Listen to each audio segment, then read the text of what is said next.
Porto 360. Apoio Compass Gás e Energia. Apoio institucional. Olá, está no ar Porto 360, nosso espaço semanal para debater assuntos importantes em relação aos portos internacionais, portos do Brasil e principalmente em relação ao Porto de Santos. Como a gente vem acompanhando, a BR do Mar é tema de todo o setor portuário e setor marítimo. E para isso, eu converso com dois especialistas para que a gente possa entender o projeto e tudo aquilo que vai acontecer daqui para frente. Meu primeiro convidado desta semana é o Dr. Pedro Calmon, que fala diretamente com a gente de forma remota. Dr. Pedro, obrigado pela presença aqui com a gente. Que prazer enorme te ter aqui no Porto 360. Imagine, Max, o prazer é todo meu estar não só com você, como com a professora Eliane Ottaviano, que é uma dos grandes ícones do nosso direito marítimo e portuário. É sempre um prazer discutir temas tão importantes para o nosso setor, ainda mais em um programa de tanta relevância quanto o que você capitania. Muito obrigado pelo convite. Nós que agradecemos. Minha segunda convidada desta semana é a minha madrinha, né? Chamo ela de madrinha porque me ensina muito dentro desse setor marítimo portuário, a doutora Eliane Ottaviano. Madrinha, obrigado pela presença aqui com a gente, que prazer enorme te ter novamente no Porto 360. Maxio, sem palavras para agradecer a oportunidade de participar desse programa, que é um momento muito especial para nós, principalmente nesse contexto da BR do Mar, estar com você e com o Pedro Calmon discutindo um tema tão relevante para o nosso país. Muito obrigada. Eu queria fazer um pequeno recorte ao programa de hoje, a um grande sindicalista que nós temos no nosso país, que teve a passagem na última semana, e fica aqui a dedicação deste programa, do Porto 360, desta semana, para o Severino Almeida Filho, um grande incentivador do nosso setor e que realmente nós queremos, de alguma forma, mostrar a nossa gratidão por tudo aquilo que ele fez pelo nosso setor. Então, fica aqui a nossa homenagem e a dedicação desse programa ao Severino Almeida Filho. Doutor Pedro, gostaria de começar pelo senhor falando da BR do Mar, né? A gente percebe que a BR do Mar é um projeto que a gente está discutindo há bastante tempo já, né? Ele vai para a Câmara dos Deputados, vai para o Senado, volta para o presidente da República, e tudo no Brasil a gente demanda aí aproximadamente 2 anos para que a gente consiga, pelo menos, passar uma lei de tamanha importância como essa. Eu vou pedir para que o senhor dê uma contextualizada na BR do Mar primeiro, né, da importância dela, para que depois a gente discuta pontos específicos desta aprovação que foi feita mais recentemente pelo presidente da República, Jair Bolsonaro. Por favor, doutor Pedro. Muito obrigado, Maxwell. Antes de mais nada, gostaria de manifestar meu pesar pelo falecimento do Severino Almeida Filho, ex-presidente do Sindimar e da Contimaf, que foi um dos maiores, se não o maior líder dos últimos tempos no setor marítimo. Bom, e com relação à BR do Mar, ela, sem dúvida, é um projeto, na minha opinião, de extrema importância para o setor portuário e marítimo. Ele consegue unir ambos os setores ao trazer aspectos da cabotagem e também fomentando o setor portuário.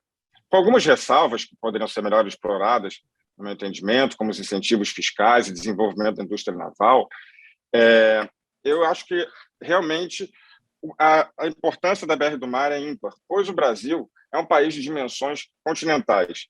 Hoje, a gente tem a maior parte dos fretes, segundo as estatísticas, 65%, é realizada por caminhões. E a cabotagem, ou seja, o transporte por mar entre os portos, ele corresponde a apenas 11%.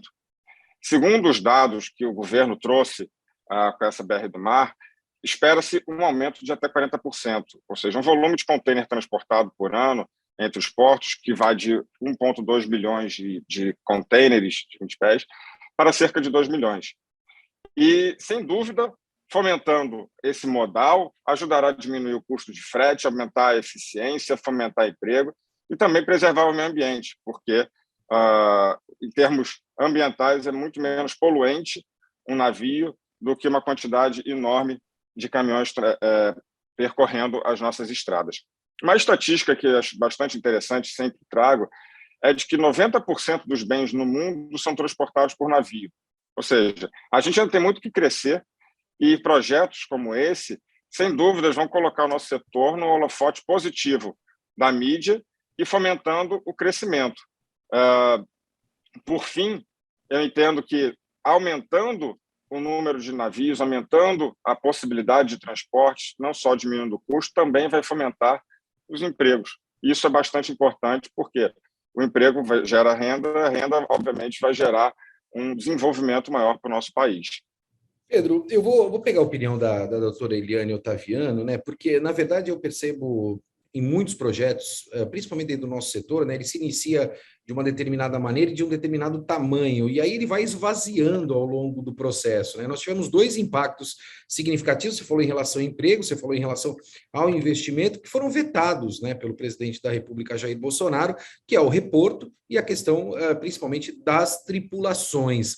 E aí vai minha pergunta para a doutora Eliane. Doutora Eliane, quando a gente fala nessa relação do emprego, o emprego ele não tem que estar regulado pelo próprio mercado, o governo precisa interceder para regular situações como esta. Isso não pode, de alguma maneira, afugentar investimentos, uma vez que a gente já sabe a carência de mão de obra que nós temos dentro do nosso país, né? O que eu quero dizer com isso? Nós criamos uma obrigatoriedade para que haja brasileiros, né, dentro dessas tripulações em determinados cargos específicos, mas corremos o risco, caso o setor se desenvolva, de não ter mão de obra suficiente para estar ocupando esses cargos e essas posições. Me parece que a gente cria problema para nós mesmos, né, ao invés de criar solução. Qual é a sua visão em relação a isso, doutora? Max, eu realmente, os pontos que foram colocados por vocês são muito complexos, né? Primeiramente, com relação à intervenção do Estado na atividade privada, eu entendo que às vezes é necessário quando há alguns pontos falhos, assim, em alguns setores que não conseguem se desenvolver da forma mais adequada. E mais, o governo ele visa o desenvolvimento do país de uma maneira geral, a justiça social, há uma série, digamos, de objetivos, inclusive, que constam na Constituição Federal. E um deles é a competitividade. E mais, se nós tivermos uma visão macro, projetos da envergadura da BR do Mar, eles não desenvolvem e criam empregos apenas para o setor marítimo e portuário. Vai muito mais além, porque considerando que o modal marítimo e por vias navegáveis é o mais barato, é o mais sustentável, e sustentabilidade não só no sentido de não poluir o meio ambiente e atender os objetivos da agenda mundial, né, com relação à sustentabilidade, mas no contexto também de ser mais seguro. Né? Dentro da sustentabilidade está implícita a questão da segurança da carga e da vida a bordo. Então, sendo assim, projetos desta ordem impactam no custo de vida dos cidadãos, porque o frete diminui, há uma melhor prestação de serviço e, de uma maneira geral, a economia como um todo é beneficiada. Então, essas digamos, interferências do Estado na atividade privada, elas são pontuais, pelo menos nesse contexto, e, no meu entendimento, necessárias. Agora, a outra questão, esta questão relacionada à proporcionalidade dos marítimos, etc., ela é, sim, importante no meu entendimento, porque não é novidade para ninguém que o Brasil tem a maior carga trabalhista, uma das maiores do mundo, e, obviamente, que isso é um elemento integrante do custo do frete. Agora, é lógico que, mais uma vez, numa visão macro, é necessário, sim, preservar os empregos dos nossos marítimos, mas há outros também fatores a serem considerados, e até no veto, né, ficou bastante indicada essa preocupação que se mantivesse aquela proporcionalidade de 2/3 que está no projeto inicial, haveria um impacto negativo, né? E eu concordo, inclusive, que com a opinião do Calmon, nós andamos conversando sobre isso, e ele, inclusive, acredito que vai se manifestar a esse respeito. que vá ser mantida alguma proporcionalidade, né? Não só com relação a alguns cargos, mas também com relação à tripulação em geral. E o projeto inicial, para alguns especialistas, e eu digo que depende muito do interesse, né? Porque a verdade ela tem muitas faces, depende dos interesses. Para alguns, e o veto também vai nesse sentido, impactaria negativamente, porque afetaria, aumentaria o custo e talvez algumas embarcações de menores ou de menor custo não, e alguns armadores não viriam para o Brasil. Então, com relação à tripulação, seria isso. Agora, com relação ao reporto, você gostaria que eu comentasse agora ou deixamos mais para frente para não ficar muito longo? Não, vamos tratar do reporto, que depois eu quero pegar também a opinião do Tá bom. Pedro, Com relação ao reporto. Tá bom. Com relação ao reporto, o veto a esse benefício fiscal, ele foi recomendado pelo Ministério da Economia com base numa série de estudos, né? Inclusive no sentido de ser contra a extensão de regimes tributários especiais.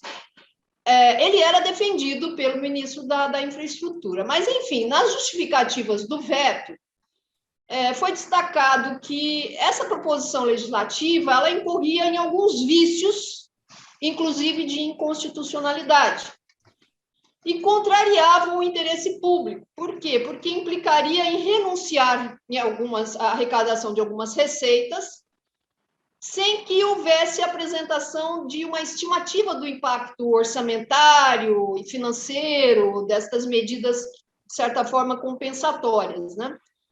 E outro argumento levantado também no veto é que os benefícios do reporto eles seriam muito amplos e delegariam um grau de subjetividade bastante complexo e que poderia haver algum tipo de desvio desses recursos para outros usos, o que seria, portanto, incompatível com os próprios objetivos do programa BR do Mar, né? Esse veto ele tem sido muito criticado, né? Há, digamos, uma movimentação muito forte no sentido que seja derrubada essa sanção.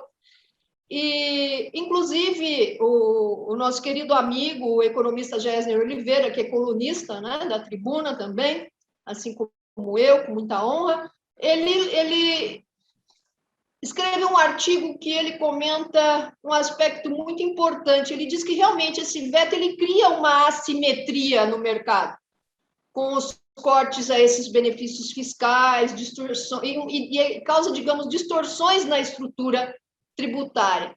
Porém, apesar disso, ele entende, e eu também, que é possível uma projeção positiva no mercado.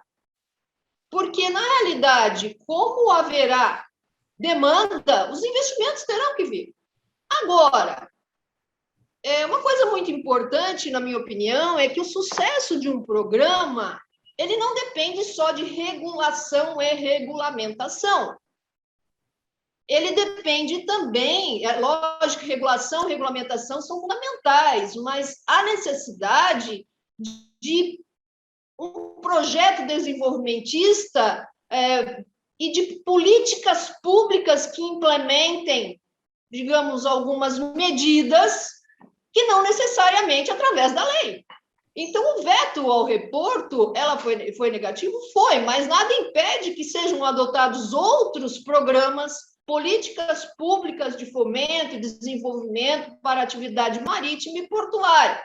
Ou seja, não vamos ter mesmo que esse veto se mantenha, vamos manter uma atitude proativa, uma atitude otimista, porque todo projeto ele depende também, não só do Estado, do governo, mas do comprometimento de todos os players envolvidos. Então, esta é a minha opinião a respeito. Doutor Pedro, depois dessa aula da doutora Eliane, né, em relação a esses dois temas, eu quero pegar a tua opinião também e quero dar uma pequena contribuição, né? Nesse mundo tão globalizado que a gente está vivendo, me parece muitas vezes que nós somos um pouco míopes, a gente não está entendendo o que está acontecendo, principalmente do lado público, né? A gente ainda quer regular uma série de questões que muitas vezes são irreguláveis, se assim eu posso dizer, né? A gente acompanha aí inúmeras situações, como o próprio Uber, vou falar aqui uma linguagem que todos possam entender, né? O taxista brigou muito para não ter o Uber, mas é uma coisa inevitável, isso é uma tendência mundial, global e assim sucessivamente. Por que eu estou falando eu estou fazendo essa minha colocação?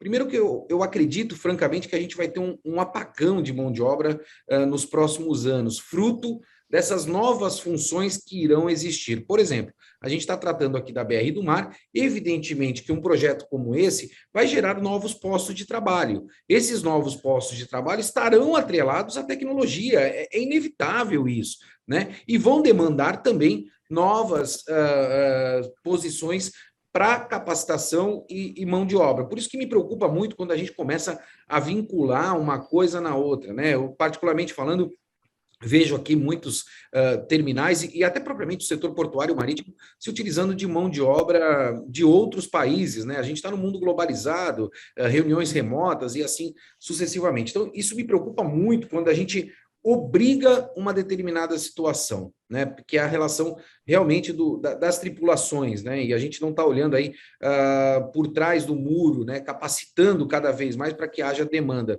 E a contratação, ela vem fruto de bons profissionais. O profissional é bom, independe se ele é brasileiro, português, americano, jamaicano, ele é um bom profissional. O mercado quer esse profissional, porque ele é um bom profissional. Essa é a minha primeira colocação. A segunda é a relação do reporto, né, que a doutora falou e falou muito bem, doutor Pedro Calmon. Mas hoje nós temos, nesta questão do reporto, um puxadinho da BR do Mar, né, que na verdade o reporto foi incluído na BR do Mar em virtude de não ter sido prorrogado. E aí nós temos empresas que já tinham feito o seu plano de negócio que vão ser impactadas para investimento, principalmente em maquinário, que é muito importante nesse mundo de automação que a gente está vivendo hoje. Não é só para os terminais, a gente está falando também do mundo do commodities, né? Então elas vão ser e serão muito impactados, fruto de um dólar flutuando entre 5,50 e R$ 6. É uma insanidade isso, para investimentos, para que a gente possa se autodesenvolver. Nós vamos deixar de ser competitivo, doutor? Marcos, a sua pergunta ela é bastante interessante, né? Assim, eu entendo que o veto ao programa do reporto, em que pese ter sido realmente um puxadinho dentro da BR do Mar, talvez não tenha sido a melhor solução. Digo isso do ponto de vista prático. Como a doutora Eliane muito bem expôs, e com a didática que é ímpar, única, quase única dela, na verdade, a razão de veto foi não só a abrangência, que foi, que no entendimento do presidente, na sua razão de veto, era ampla e poderia ser mal utilizada, e aí eu faço um parênteses, eu acho que quem tem que verificar, quem tem que fiscalizar a utilização de benefício é a Receita Federal, né? Então, para mim, essa razão, tecnicamente, não se sustenta. Posso a questão um pequeno recorte, se eu me permitir? Por que a gente tem essa mania no Brasil, eu vou chamar de mania mesmo, né, de fazer lei para vetar quem está errado, né? A gente não faz lei para quem está certo. A gente sempre está olhando o lado errado da coisa e não beneficiando quem está correto. Então, eu acho que é um pouco incoerente. Achando que vai haver desvio, que vai haver uma utilização indevida, né? A gente sempre olha o lado errado da coisa, né? Eu acho que o senhor foi muito feliz na sua colocação. Será que essa mudança de mindset também do lado público não tem que existir no nosso país? Ou seja, parar de penalizar quem é o correto? Eu concordo 100% com você. Justamente entendo que os incentivos fiscais eles são concedidos pelo governo para que seja bem utilizado. E aqueles que mal utilizem devem efetivamente ser punidos com todo o rigor da lei. Sempre defendi isso, né? E com relação ao reporte especificamente, existe essa questão que para mim não se sustenta. Agora, existe outro aspecto que é a lei de responsabilidade fiscal e que, segundo está na razão de veto e, sinceramente, não cabe a mim analisar especificamente esse aspecto da responsabilidade fiscal. O medo de todo governante no Brasil é a lei de responsabilidade fiscal, a partir do momento em que, no passado, tivemos um presidente ou uma presidente que foi impeachmentada por ter pedalado, vamos dizer assim, como foi falado à época. Então, hoje em dia, qualquer problema que se tem, lei de responsabilidade fiscal. Então, é muito mais, de certa forma, conveniente para o Executivo em simplesmente vetar, sabendo que isso pode voltar para o Congresso e dentro do Congresso, acabar sendo derrubado esse veto e, com isso, passar o projeto.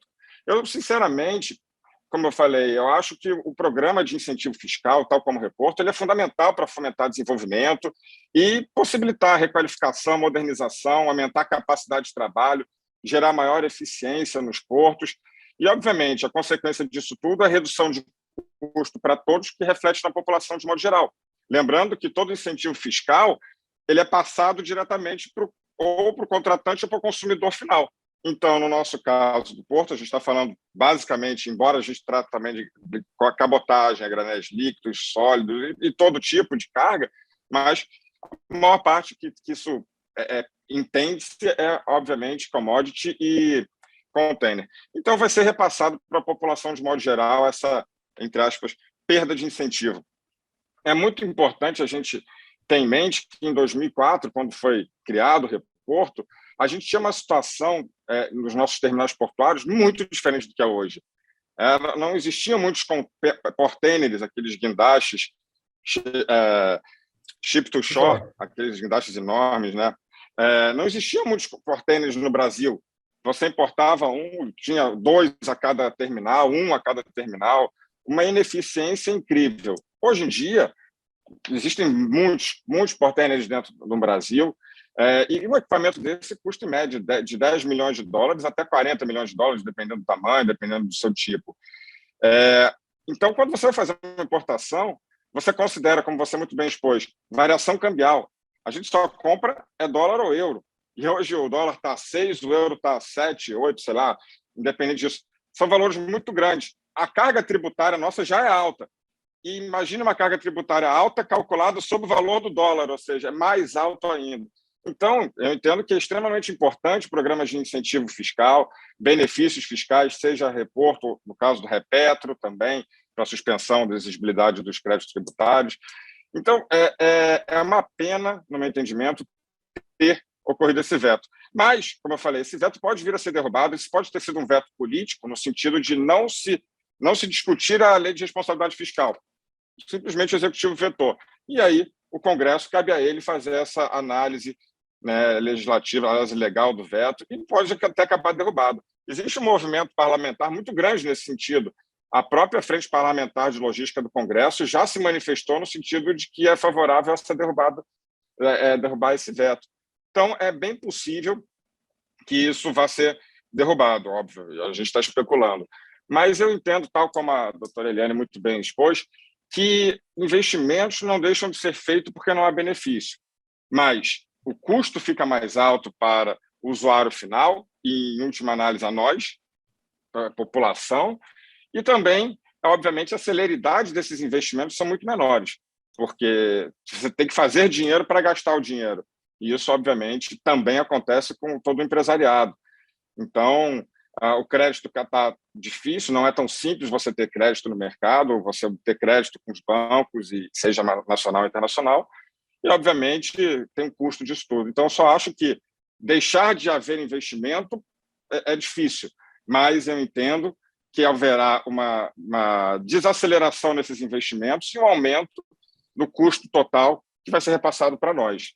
Pedro, eu concordo com você em muitos aspectos e, francamente falando, eu entendo que essa questão do Reporto, ela não pode ser uma questão política, né? Nós estamos aí atraindo uma série de investimentos para dentro do nosso país, principalmente dentro do setor portuário, e a gente não pode mostrar, principalmente para esses investidores, essa tendência que está no DNA do Brasil, né, de mudar a regra do jogo toda vez que o jogo está em andamento.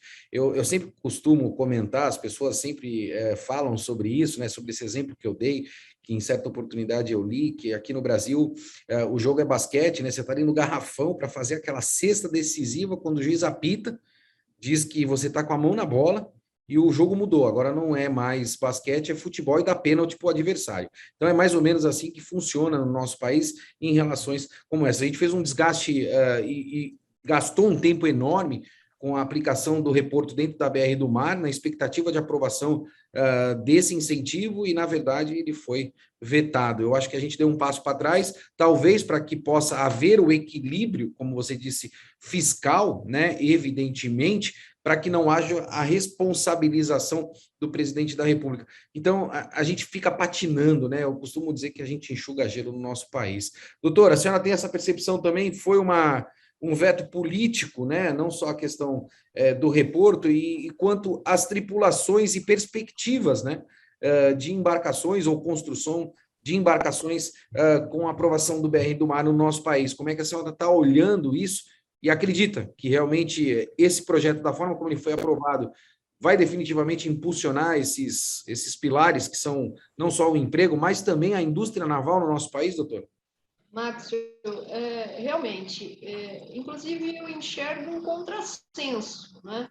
Porque se o programa ele tem como objetivo, principais objetivos, incentivo da concorrência, competitividade, ampliação da oferta, melhoria na qualidade do serviço e o incentivo ao investimento. Está, inclusive, na lei como um dos objetivos, e o próprio desenvolvimento, e ainda o desenvolvimento da indústria naval e o emprego, o incentivo à formação, à capacitação e qualificação do marítimo. Ora, se esses são objetivos fundamentais na lei, estes dois vetos, de certa forma, contrariam, estão em contraposição aos próprios objetivos fundamentais da lei. O reporto, ele era a mola propulsora do desenvolvimento. É o que você disse, inclusive, mudar a regra do jogo no meio do caminho, mais uma vez, isso afasta a credibilidade, afasta o investimento estrangeiro, afeta a nossa credibilidade, a nossa segurança jurídica, a tão falada segurança jurídica, que inclusive também é um dos objetivos do projeto. Que então vários empresários já estavam se movimentando, e você, inclusive, conhece bem o setor, Márcio, para investir no Brasil. E agora, no meio, digamos assim, no final do processo, o veto ao reporto põe por fim, talvez, muitas destas iniciativas.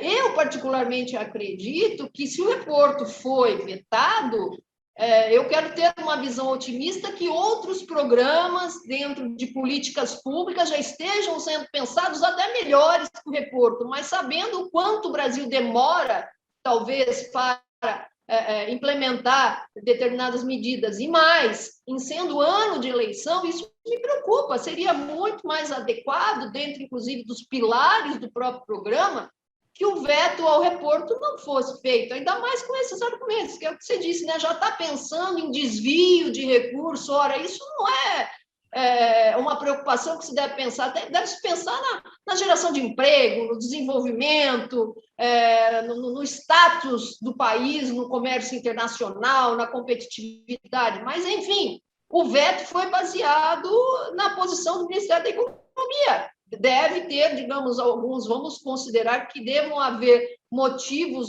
muito sérios que talvez não tenham sido esposados para este veto. E, mais uma vez, eu tenho uma posição otimista que talvez hajam outros programas melhores ainda que devam ser implementados, mas com urgência, né? Porque essa demora, sem dúvida nenhuma, pode afetar e comprometer a própria finalidade do projeto. Com relação à questão das tripulações, algumas questões importantes que eu gostaria de considerar. Como eu disse, primeiramente, aquele contrassenso. Na medida que o programa tem como um dos seus objetivos primordiais incentivar a formação, capacitação e qualificação de marítimos nacionais, ao mesmo tempo, veta a proporcionalidade de 2/3. O veto presidencial, ele destacou que essa proporcionalidade, eu até comentei anteriormente, aumentaria o custo para as embarcações e afetaria os interesses dos armadores, etc.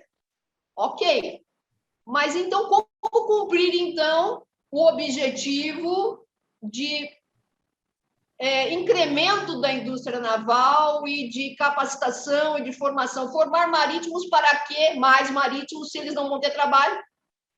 Essa é uma preocupação. Outra preocupação que alguns especialistas mencionam é que com essa medida haverá a desnacionalização do trabalho.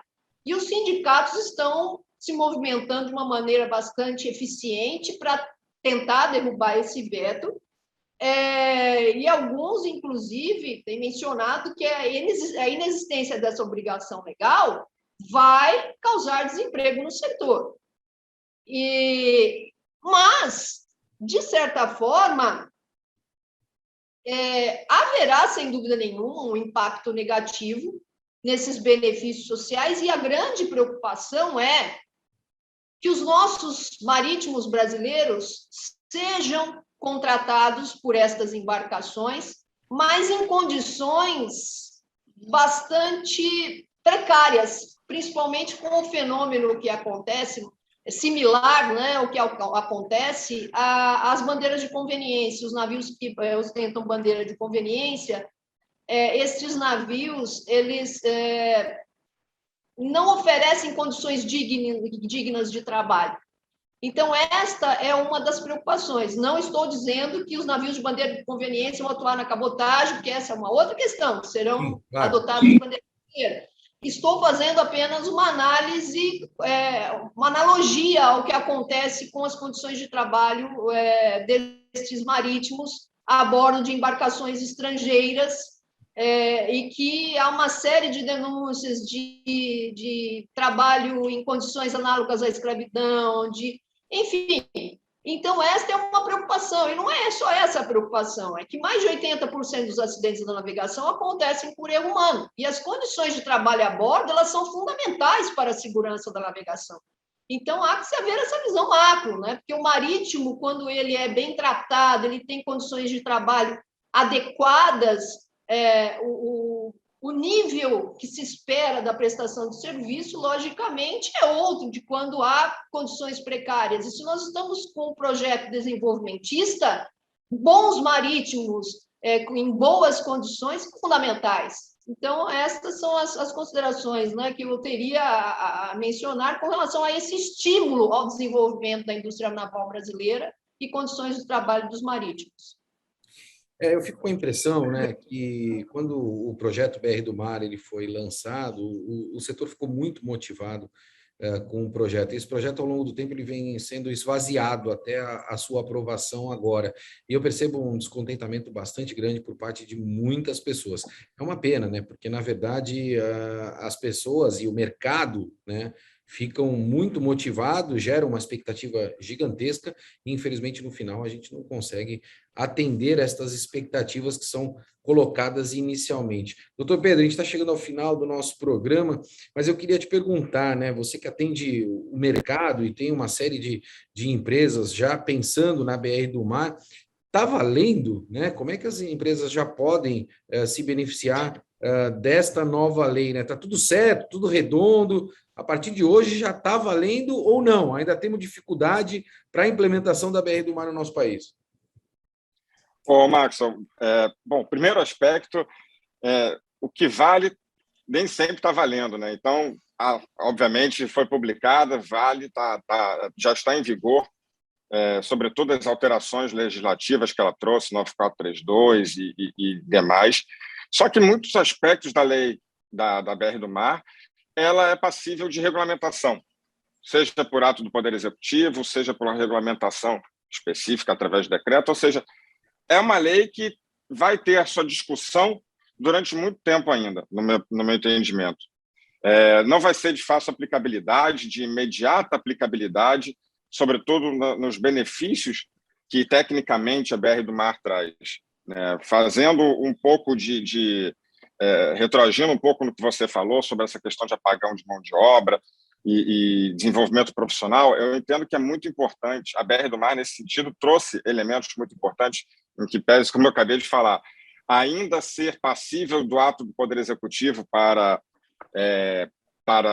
regulamentar, mas ela traz a obrigatoriedade, que muito já deveria existir, a obrigatoriedade de disponibilização de vaga para estágio embarcado. dos alunos egressos dos cursos de ensino profissional marítimo. Ótimo exemplo. Quando você falou em apagão de mão de obra e bom profissional, a gente tem que lembrar da nossa fase de 2008, 2010, 2012, quando tivemos o boom do setor, principalmente o setor offshore de óleo e gás. Em meados da década de 90, a nossa maré mercante entrou em coma, vamos dizer assim, ela quase morreu. Ficou de uma situação extremamente difícil, para não dizer outra palavra. No entanto, com o incentivo, depois das leis 97, 9432, 9537, as leis de regulamento de tráfego aquaviário, voltou o fomento, no meu entendimento.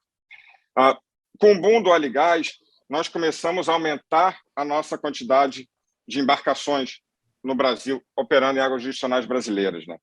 E esse fato, no meu entendimento, trouxe uma necessidade de mão de obra. É verdade, no início, em 2008, talvez, existia uma falta de mão de obra especializada, sobretudo de oficiais de maré mercante. Existia naquela época a RN 58, que dizia que para obter autorização de trabalho era necessário ter uma proporcionalidade, Exato. mas não especificava. Depois veio a RN 72, trazendo essas proporcionalidades que, de certa forma, até hoje existem, com exceções feitas pela RN 42 de 2020, né, que alterou a RN 6, que copiava mais ou menos a RN 72. Mas isso diz por quê? Porque quando começou a maré mercante a crescer de uma forma significativa no Brasil, e essas proporcionalidades são importantes para fomentar o emprego, houve um boom de formação de oficiais de maré mercante. Antigamente, você formava 30, 40 oficiais de maré mercante por ano. Depois você passou a formar 150, porque houve um boom, uma discussão, um aumento salarial, e aí começou a se formar. É necessário ter conhecimento prático, até porque o oficial de maré mercante ele só pode ser formado depois de ter feito sua praticagem a bordo, seja 6 meses para os de máquina e 1 ano para os oficiais de náutica. E você tinha muito problema em disponibilização dessas vagas. Exato. Ninguém queria colocar um praticante a bordo, ou ninguém é uma forma muito, muito forte. Não eram todas as empresas que fomentavam isso que colocavam um praticante a bordo. E nesse aspecto, acho que a BR do Mar foi muito feliz em trazer essa alteração, dando essa obrigatoriedade de disponibilização de vaga. Como eu falei, a gente não sabe ainda como é que vai ser essa disponibilização, porque a lei diz que é obrigatório e diz que o ato do executivo poderá dispor sobre quantitativo mínimo. Mas legal, eu sou a favor dessas proporcionalidades. Mas, como falado antes, a proporcionalidade ela tem que ser clara. Você tem que saber o que está sendo disposto na lei, você tem que entender, porque o capital, seja nacional, seja estrangeiro, que quer investir no país, ele precisa de segurança jurídica, ele precisa de clareza, e não a interpretação de cada autoridade, de cada servidor que vai interpretar de uma forma. A gente tem que, assim, na minha opinião, a gente tem que tirar um pouco essa visão maniqueísta que existia, né, entre capital e trabalho, que o empresário ele só quer acabar com o trabalhador, ou que o trabalhador só quer o mal da empresa. Eu acho que não é mais assim não é assim que funciona, né? Assim, desde Santo Agostinho, que já ia contra esse bem e mal, o maniqueísmo, eu entendo que o investidor ele quer fomentar, óbvio, ele visa o lucro, mas ele fomenta o negócio, fomenta o emprego. E o empregado é que dá segurança. Então, assim, hoje existe um equilíbrio de interesses, que com isso é obviamente necessário a visão do Estado de intervir para que possa auxiliar essa cadeia produtiva, não deixar nenhum lado nem o outro ser extremamente benéfico. Mas eu entendo que a BR do Mar, em que pese ter essas dúvidas sobre vigência, como vai ser regulamentada, quando, ela já está em vigor, sem sombra de dúvidas, e alguns preceitos já podem ser aplicados. Isso que, sem dúvida, fomentará aí o surgimento de novas empresas, vinda de novos navios para o Brasil, aumento com isso, sim, da necessidade de mão de obra, fomento ao emprego, fomento à praticagem, ou seja, formação de novos marítimos. Isso, sem dúvida, para mim, é muito importante. E esse é o principal elemento da BR do Mar, tirando, claro, o fomento, a economia e o próprio desenvolvimento do setor.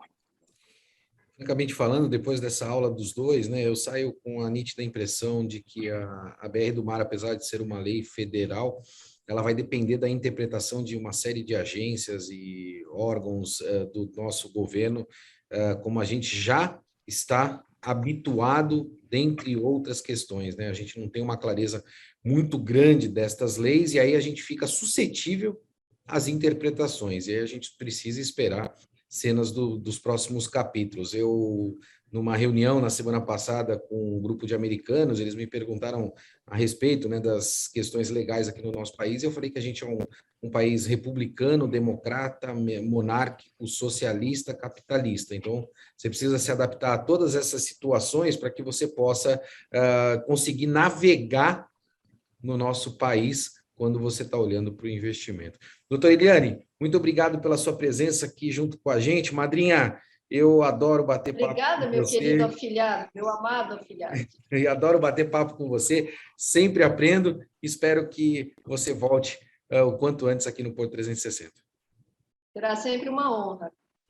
Doutor Pedro, obrigado pela sua disponibilidade, pelas suas palavras, sempre enriquecedor aqui estar com você, e a gente aprende muito. Acho que, de alguma forma, a gente conseguiu levar informação de qualidade em relação a esse projeto, que ainda tem muita água para passar embaixo dessa ponte chamada BR do Mar.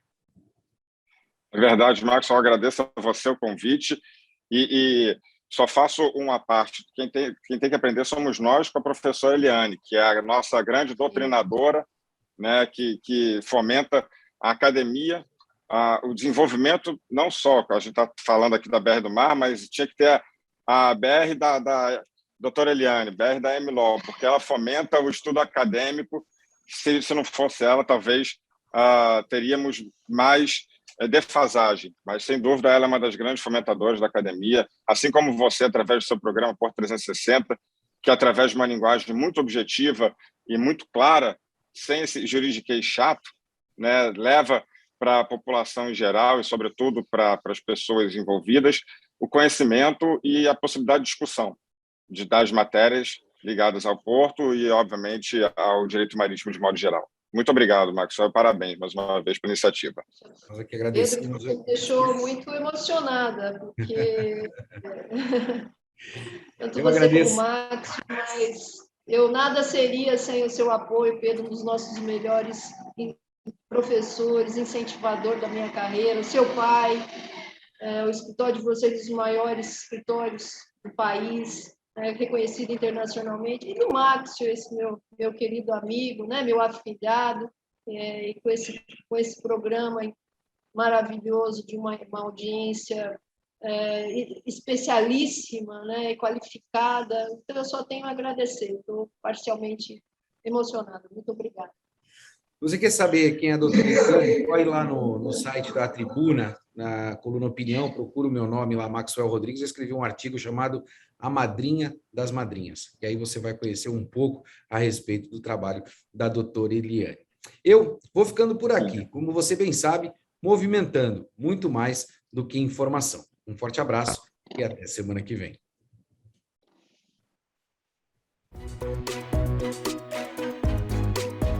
Porto 360. Apoio Compass Gás e Energia. Apoio institucional